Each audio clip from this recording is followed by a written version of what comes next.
Baik, kita lanjut ke soal berikutnya.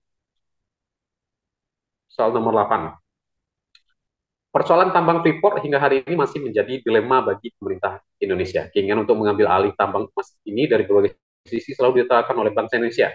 Hal ini terjadi karena bangsa Indonesia memiliki semangat hidup yang tinggi berdasarkan pengamalan sila keberapa.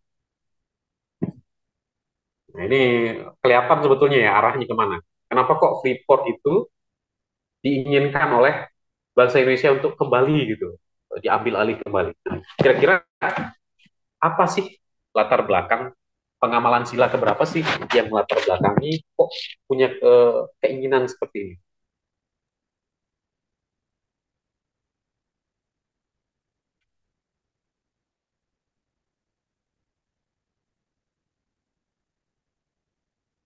Satu lagi itu terkadang ini kasus ya, ini real ini kasus sebenarnya mau nulis sila ke lima, tapi karena sebelumnya mungkin pernah ngikutin tes yang opsinya cuma 4 A, B, C, D, akhirnya yang sering keklik itu sila ke 4 atau pilihan D.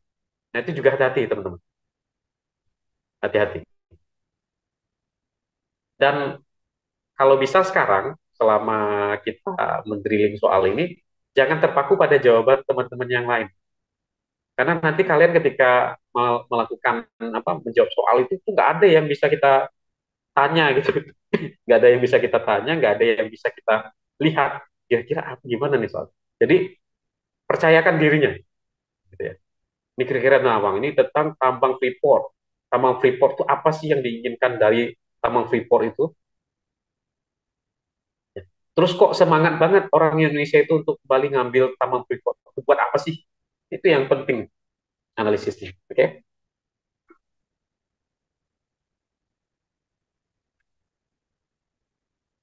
Oke, sudah banyak yang jawab. Kita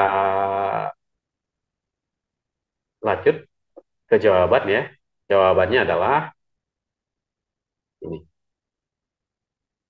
Kenapa? Karena ada semangat untuk ya intinya itu yang sila kelima itu bagaimana nggak timpang aja. Kalau yang saya ingat dulu ada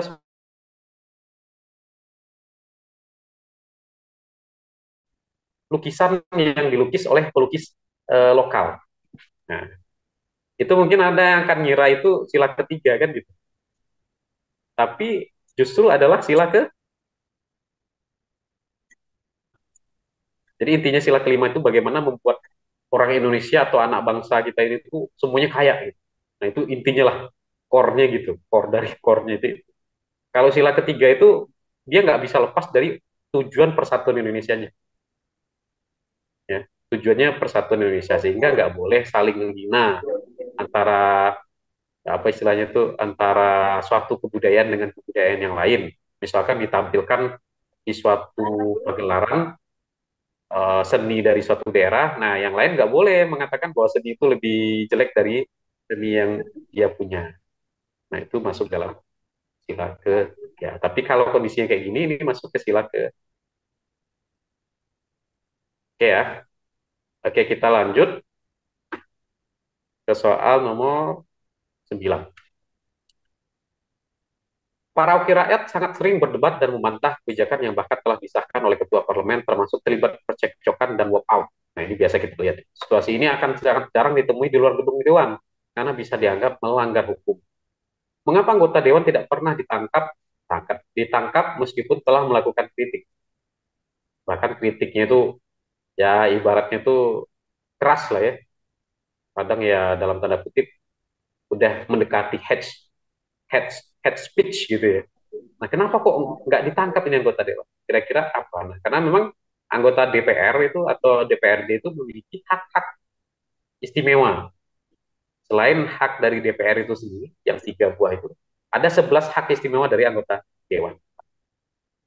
Oke, karena kayaknya sudah tahu, karena memang sering keluar soal ini, jenis yang ini ya, maka kita ini aja. Jawabannya adalah karena anggota dewan itu memiliki hak imunitas. Mengapa kok ada hak imunitas itu agar misalkan terkadang kan gini, Saya bukan fansnya Rocky Gerung ya. Ya, makasih Kak Faiz. Tapi Rocky Gerung tuh pernah bilang bahwa eh, ketika kritik itu makin benar, maka dia makin tajam ya. Jadi maksudnya adalah ketika orang berdebat di apa istilahnya di gedung dewan itu, maka dia tidak boleh ditangkap, tidak boleh ditangkap, tidak boleh,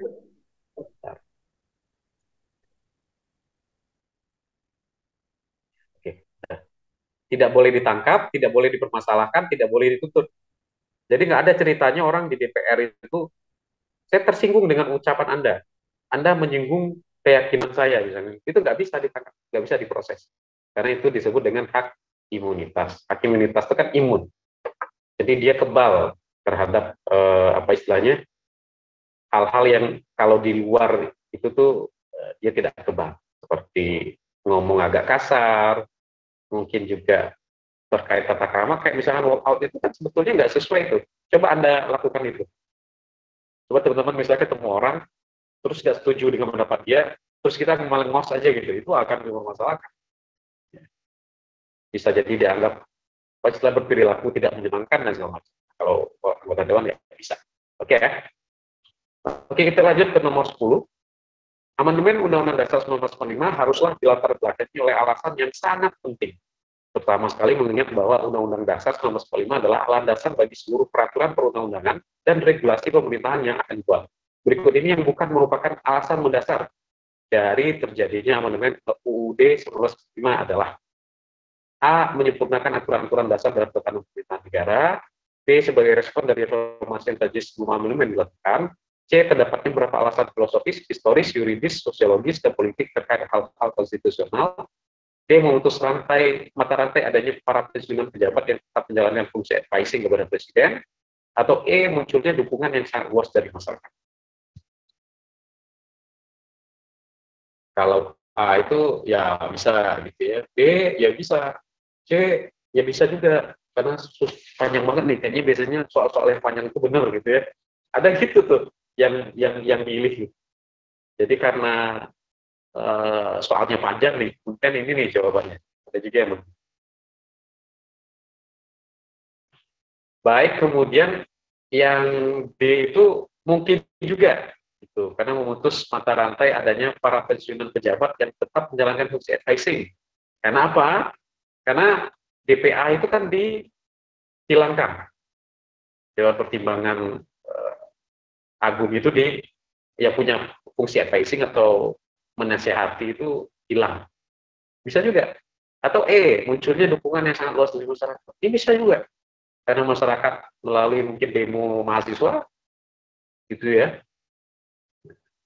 Itu juga masyarakat, mahasiswa itu ya masyarakat. Jadi nanti kalau teman-teman sudah menjabat, sudah menyelesaikan prajabatan, kemudian dilantik full 100% PNS itu, nah kan akan kembali ke masyarakatnya. Kalau di sekolah berarti masyarakatnya para siswa. Kalau eh, dinas kesehatan berarti masyarakatnya yang mengalami keluhan penyakit misalnya. Jadi yang mana nih kira-kira? Oke, ada yang jawab A, ada yang jawab C, ada yang jawab E, ada yang jawab D, semuanya ada lah ya. Tapi jawabannya yang paling apa istilahnya berkaitan dengan ini, atau yang sebetulnya muncul sih di dalam sejarah undang-undang ini, jawabannya adalah D. D itu nggak termasuk. Jadi D itu walaupun DPA itu dihapuskan, teman-teman semua, dia tidak menjadi penyebab amandemen, tapi dia adalah justru akibat dari amandemen itu. Jadi amandemen itu terjadi ya karena apa istilahnya itu, hal-hal yang advising ini itu dianggap kurang optimal oleh masyarakat. Gitu. Nah yang E ini jelas sekali, salah satu syarat pembolehan atau kewajiban adanya amandemen itu justru adalah permintaan atau aspirasi dari masyarakat. Tidak boleh nggak ada. Maka ya jawaban yang paling atau yang kurang sesuai dengan tanya adalah E. Oke ya. Baik, kita lanjut. Nomor 11. Undang-Undang Dasar 1945 pernah mengalami penangguhan sebagai konstitusi negara disebabkan dinamika historis Republik Indonesia. Setelah mengalami pergantian konstitusi sebanyak berapa kali, Undang-Undang Dasar 1945 mulai efektif digunakan setelah tahun berapa? Oke, kok putus-putus lagi ya? Putus-putus lagi ya? Terus saya hilangin itunya, videonya ya. Sekarang gimana, Kak Tazril?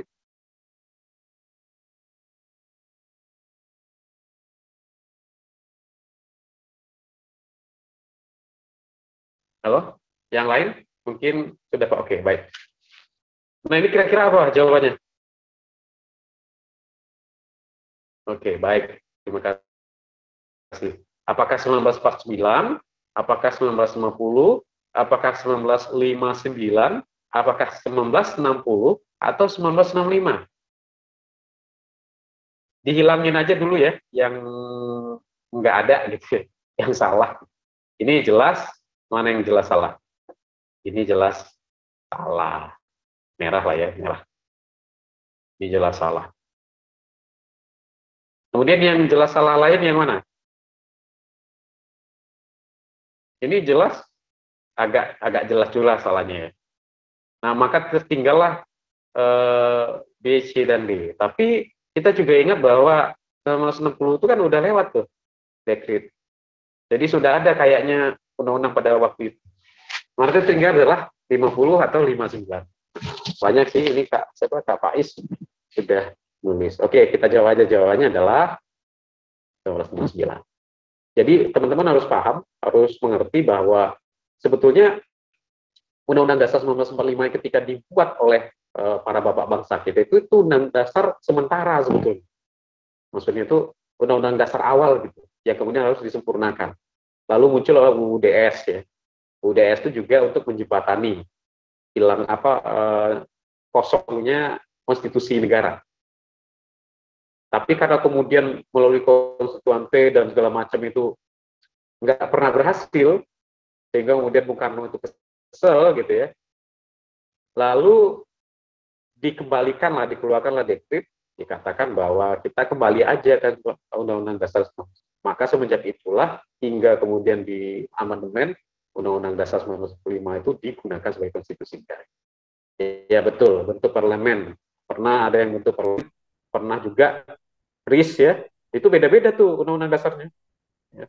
Baru kemudian setelah 1959, nah itu kemudian konstitusi kita agak tetap, jadinya Undang-Undang Dasar 1945. Itu ya. Oke.